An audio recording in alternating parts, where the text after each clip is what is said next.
Donc Emmanuelle Paris, je suis orthoptiste et coordinatrice du centre Auvergne-Baisse Vision. Donc le rôle de l'orthoptiste au sein de l'évaluation pluridisciplinaire va être d'évaluer la vision résiduelle des patients et d'optimiser, de développer, d'analyser leur fonctionnement avec cette vision. On va discuter avec le patient de savoir quelles sont ses habitudes de vie, quels sont ses loisirs pour pouvoir au mieux adapter la rééducation. Essayer de leur faire découvrir le matériel adapté, les aides optiques, l'éclairage qui pourra améliorer leur confort visuel et essayer de construire ensemble un projet de rééducation personnalisé autour de ce qui leur tient vraiment à cœur.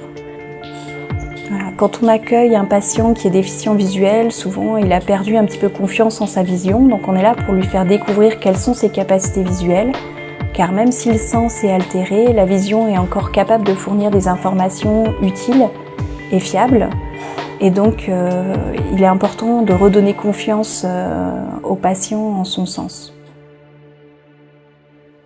Alors, on va par exemple pouvoir travailler avec une loupe électronique. Donc une loupe sur laquelle on peut faire varier le confort visuel en faisant varier les contrastes, par exemple en choisissant une écriture blanc sur noir ou noir sur blanc ou en faisant varier d'autres couleurs. Et on va pouvoir augmenter la taille du grossissement par une simple pression et diminuer la taille du grossissement. Voilà, avec des boutons qui sont très faciles à voir et faciles à manipuler. Voilà, vous allez pouvoir commencer la lecture. Au fur et à mesure que l'on se dirige vers le nord de la Terre, les forêts perdent en densité et cèdent.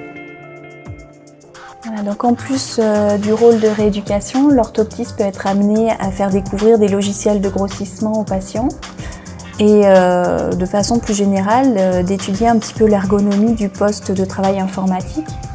Donc par exemple, trouver l'écran, la taille d'écran qui est la plus adaptée à la déficience visuelle de notre patient. Il y a des patients avec un champ visuel réduit qui vont être beaucoup plus à l'aise sur un écran de petite taille. Et à l'inverse, des gens qui ont besoin d'un écran plus large pour se sentir dans un confort visuel meilleur. Donc les logiciels de grossissement peuvent permettre de par exemple mettre l'écran en inversion couleur pour que le patient qui craint l'éblouissement soit plus à l'aise.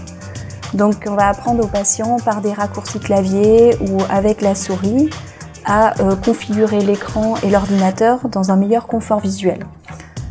On peut également configurer la souris pour qu'elle soit plus accessible visuellement au patient. Voilà, avec une souris qui est grossie et des repères visuels pour retrouver la souris. On va pouvoir faire varier le grossissement du zoom, voilà, en faisant défiler à la souris l'écran pour retrouver les différentes icônes. Donc on va faire découvrir au patient les différentes configurations qui améliorent son confort visuel et pouvoir lui permettre de nouveau d'envoyer, écrire des mails, de nouveau d'être mieux inséré socialement. Voilà, en étant moins isolé.